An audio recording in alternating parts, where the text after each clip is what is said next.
குரு வாழ்க, குருவே சரணம், குருவே துணை.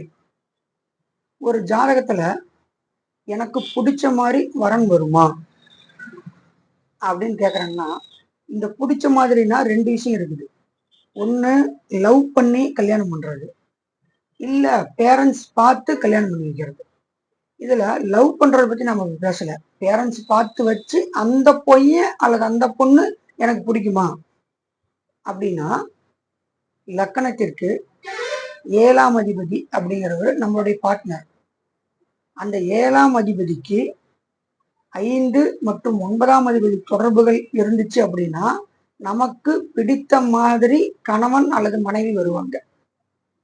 அவங்க லக்கணத்துல 6, 8, 12லையோ அல்லது எங்க வேணாலும் இருக்கட்டும், அஷ்டசஷ்டகம் அப்படின்னு சொல்ற இடத்துல எப்படினாலும் சரி, அவங்க 3 பேரும் 7ஆம் அதிபதி, லக்கணத்திற்கு 7ஆம் அதிபதி, 5ஆம் அதிபதி, 9ஆம் அதிபதி இந்த தொடர்பு இருந்துச்சு அப்படின்னா அப்பா அம்மா காட்டுற பொண்ணா இருந்தாலும் சரி பையனா இருந்தாலும் சரி இது இவங்களுக்கு பிடிக்கும். அப்ப அந்த பிடிச்ச மாதிரி பையனையும் பொண்ணையும் இவங்க கல்யாணம் பண்ணி வைப்பாங்க.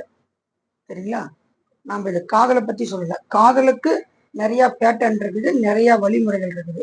ஜாதகத்துல அப்படி இருந்தா அவங்க காதல் பண்ணி கல்யாணம் பண்ணணும்னு அர்த்தம். நம்ம இப்ப காதலை சொல்லல. அப்பா அம்மா காட்டுற பையனையும் பொண்ணையும் எனக்கு பிடிக்குமானா பிடிக்கும்.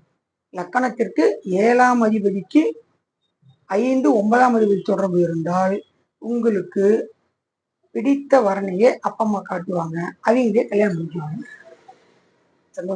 நல்லது. நன்றி.